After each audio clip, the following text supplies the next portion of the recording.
So our next paper is a pilot project in the hinterland of Nicaea, and Barbora Weissova is going to be speaking to us on that, and she's finishing her PhD at the Freie Universität in Berlin with her dissertation center on GIS approaches for settlement patterns in regional economy in Bithynia. She has a lot of direct archaeological evidence, and it excludes, experience, and includes working in urban survey at Miletus, co-leading an excavation in Bulgaria, and in Bulgaria she's conducted a lot of work before, and her talents and background promise a very intriguing paper. I don't know whether I'm going to touch this. We're going to ask him to come up and.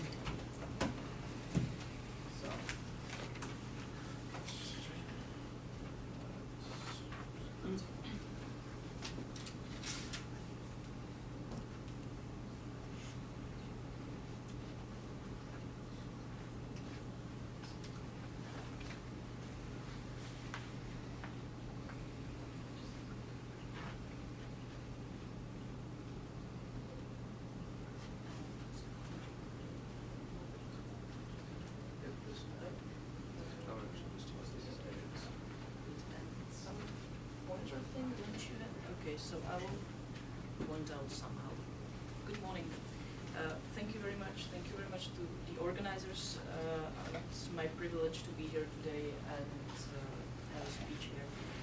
As was already told, this whole thing is the part of my PhD thesis, and it's been conducted within the Excellence Cluster of Topoi in the frame of the research project 66, which is all focused on the economic landscape of the Hellenistic, Roman, and late antique Bithynia. The project director and also the supervisor of my thesis is Sylvia Pola. Within 2 days' presentation, it works.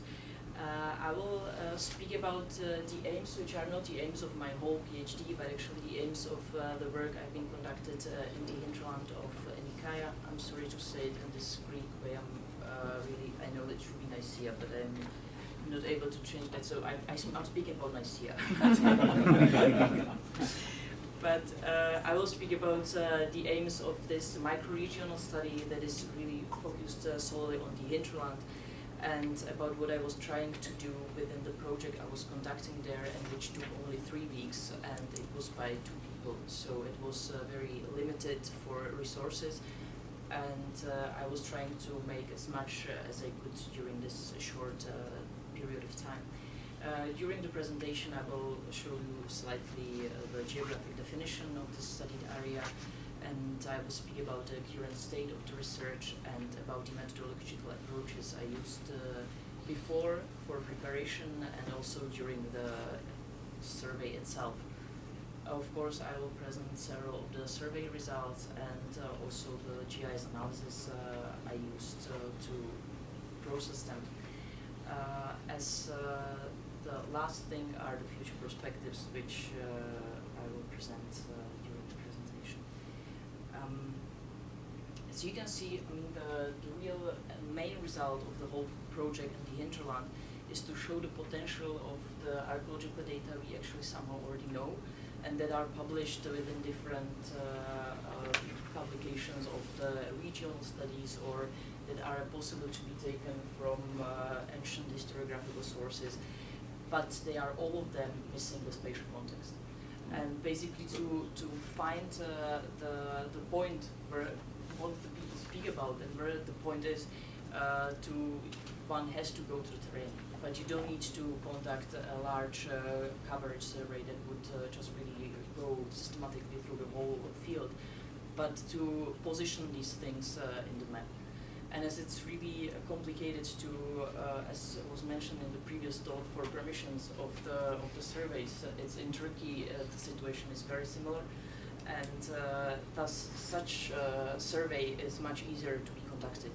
And I would like to show you what it can bring actually within a really short period of time in the field.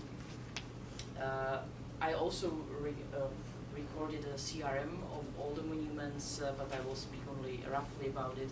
It was due to the thing that Nicaea is actually trying to enter UNESCO. So one part of the project was to present the rate of the decay of the monuments, and basically to show that the preservation of monuments in this area is basically zero. It's missing. So it's somehow very alarming, the situation there. And of course, spatial analysis of the collected data, and then not really predictive model of the most promising places, but more like the identification of some places that might be researched first in case of the possibility to do a real coverage survey. Only roughly to show that Nicaea lies in the eastern shoreline of the Ascania Lacus, and it's been the area has been inhabited since prehistory. The Nicaea itself is known from Hellenistic period under the name Helicore, but basically the polis, or actually the civitas there, was since the Roman period. The importance is really, I mean, it's one of the two major towns in Bithynia that has been fighting for its position with Nicomedia, for the capital basically of Bithynia, and thus you can see that it's been really a very important place.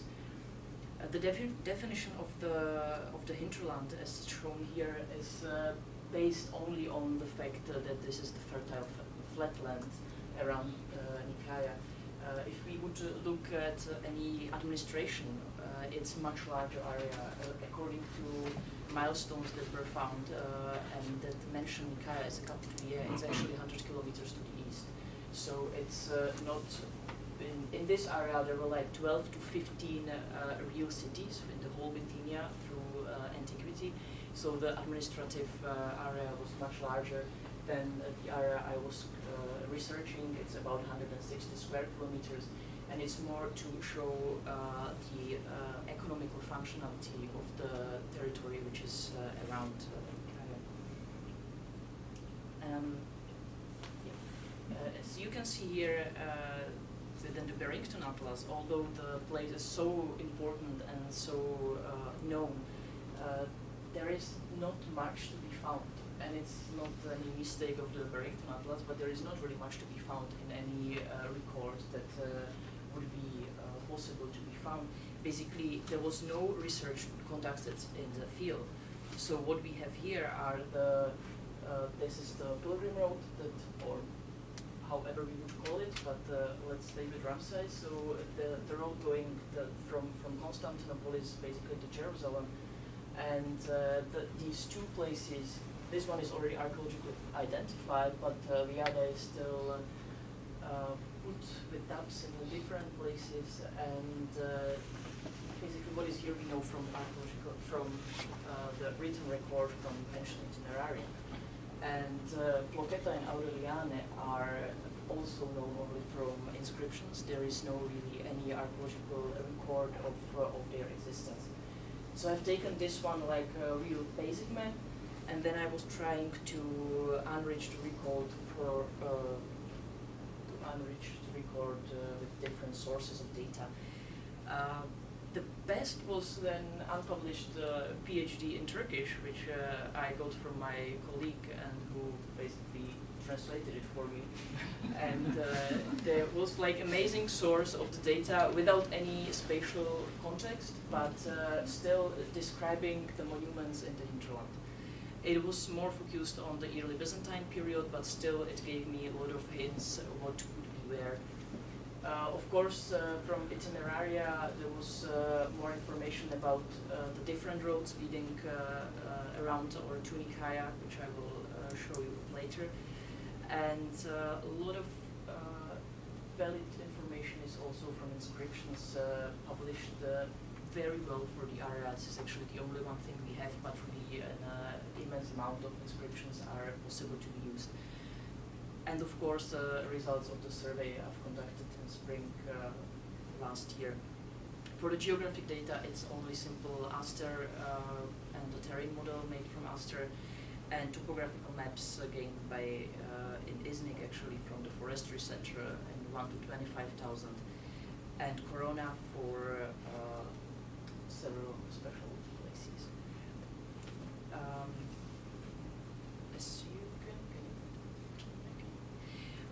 As you can see, this is what I was able to identify before I went to the field, and these are the data gained from the different sources, as I was speaking about before.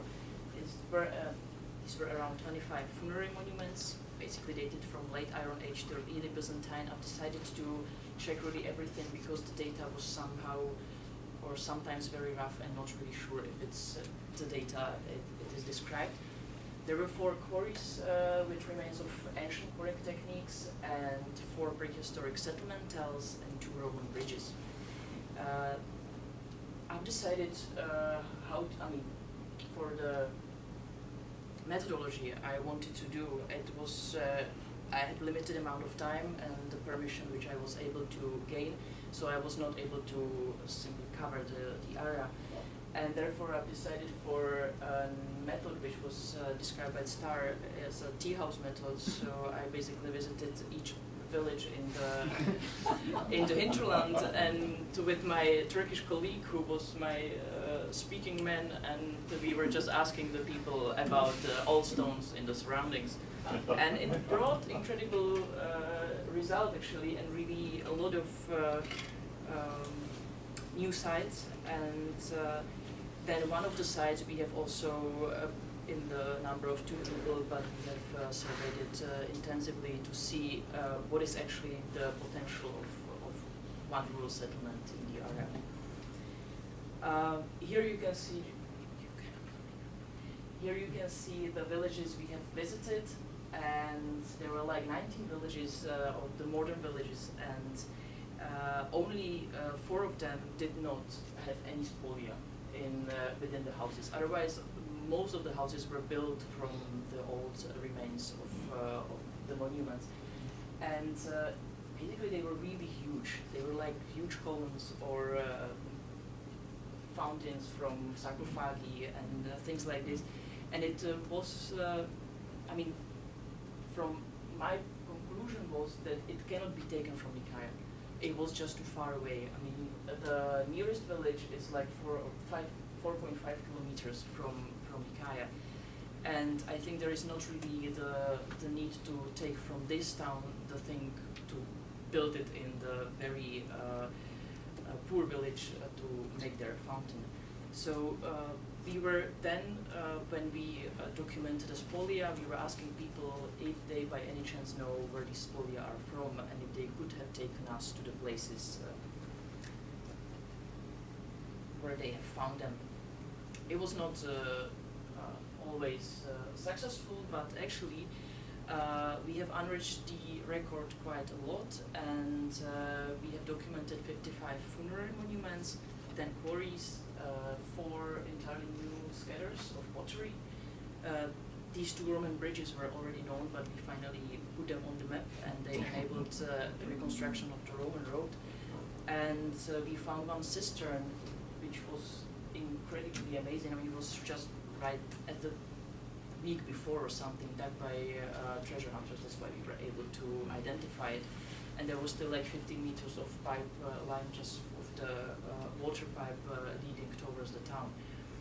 And then one ruin on the hill, which I interpreted based on the future analysis as a watchtower, because it actually overlooks the whole area.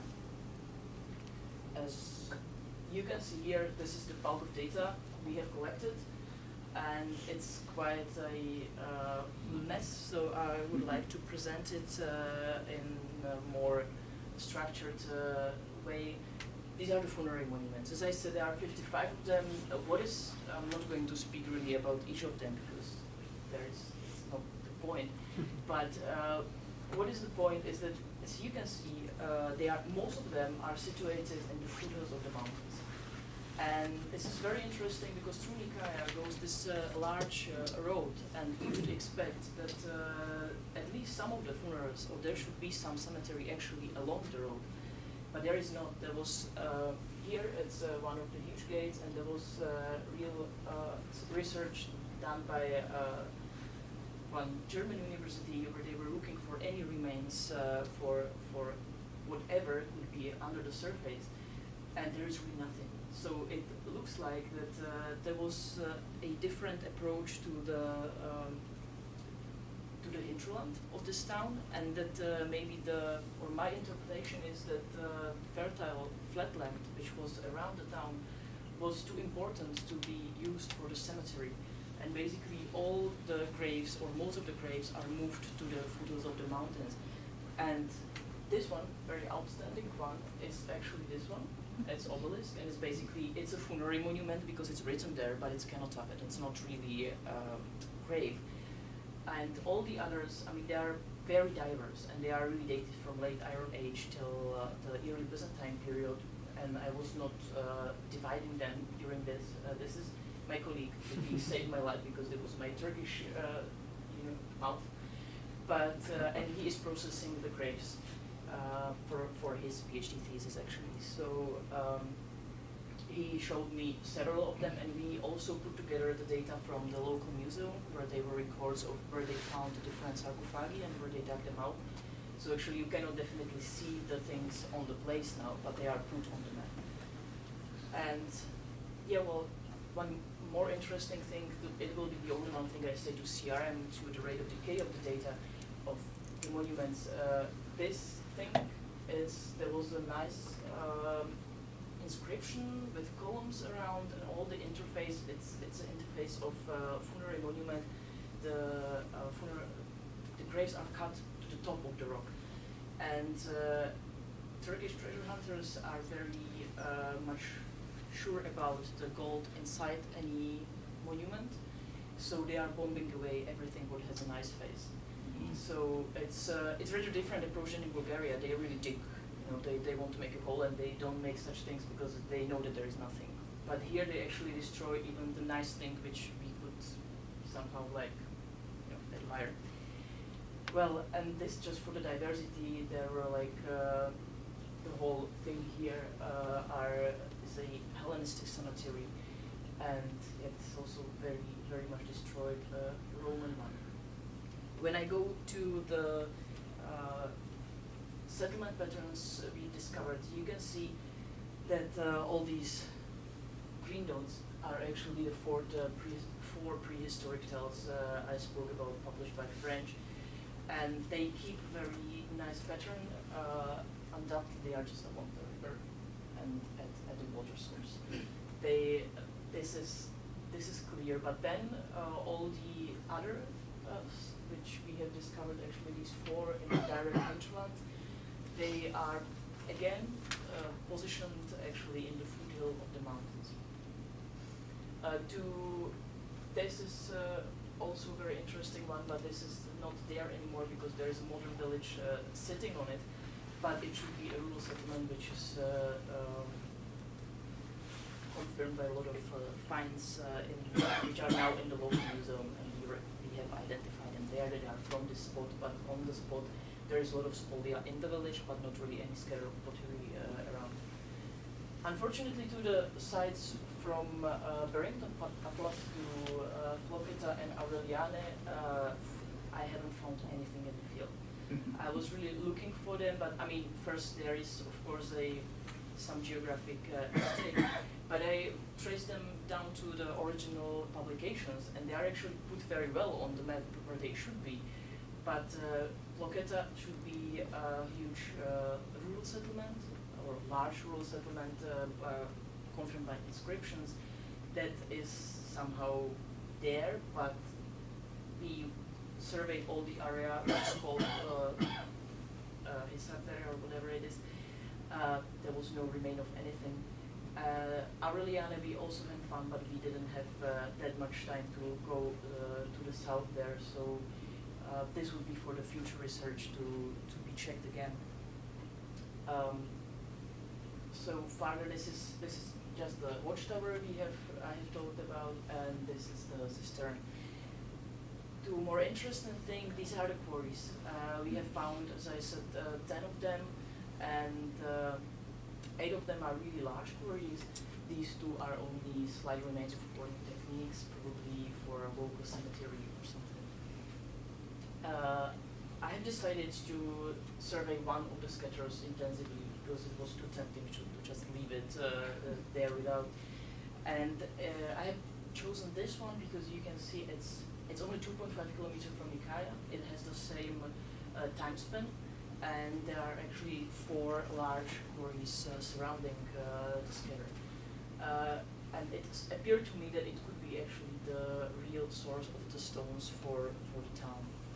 So, and these are the quarries. They are really immense, and with all these traces, and you can see here a trace from cutting the sarcophagus, but otherwise, I mean, it's Misel, it's a really huge place, all covered with these ancient cutting, which you can see here in the detail. And yeah, this is the result of the survey.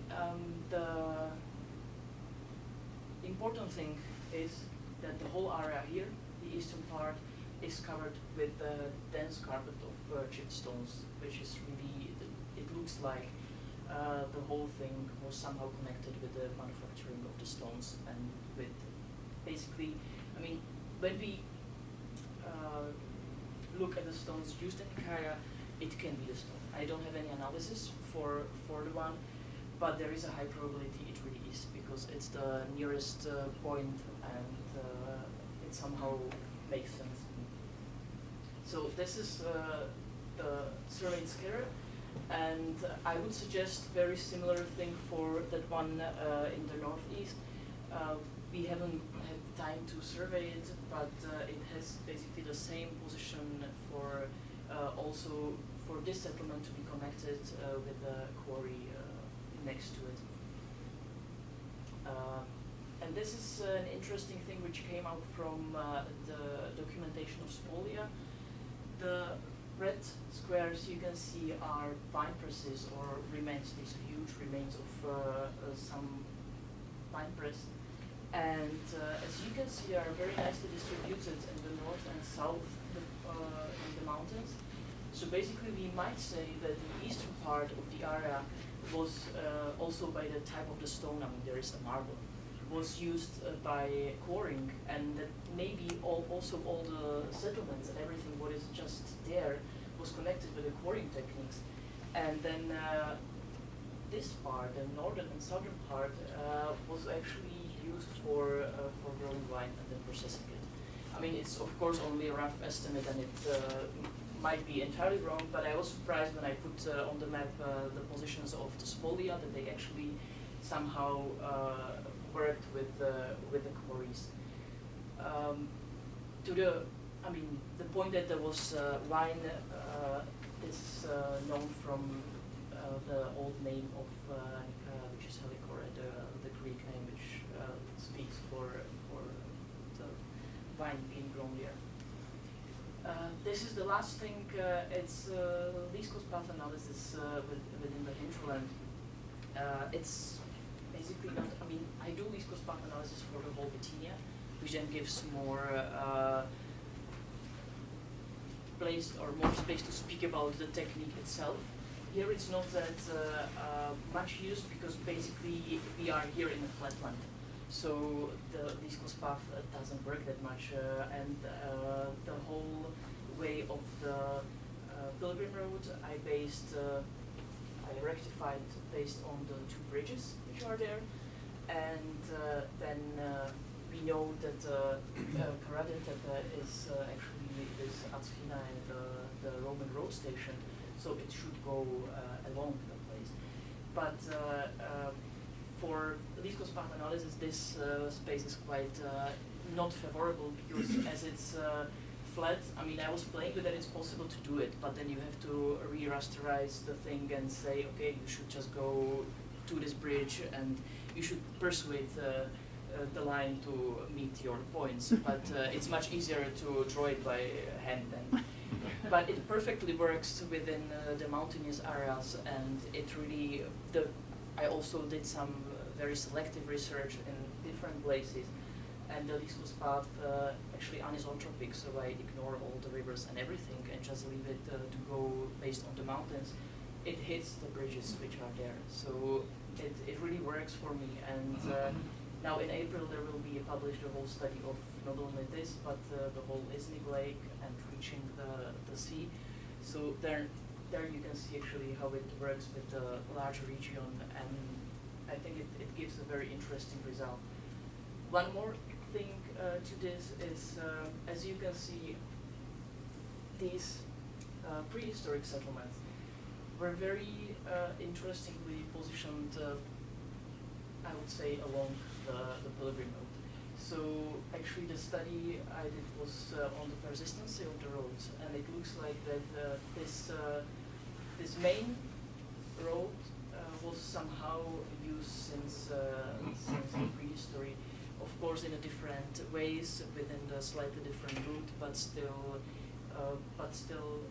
this is the same thing for like 4,000 years.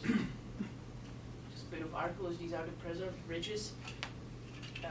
They are beautiful, although quite overgrown.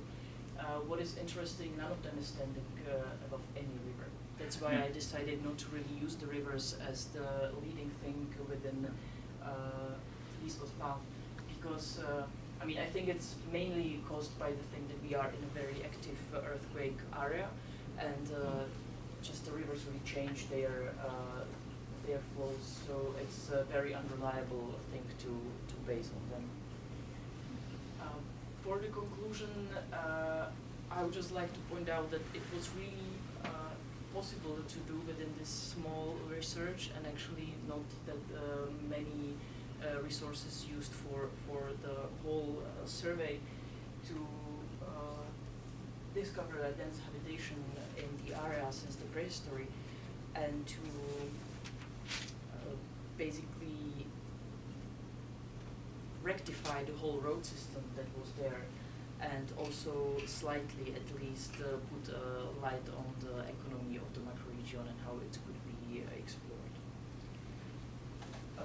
For the last thing are the future perspectives, as we could, well, I would definitely suggest to research the areas around the second, around the two quarries, because I'm sure there should be some center which would be connected with them.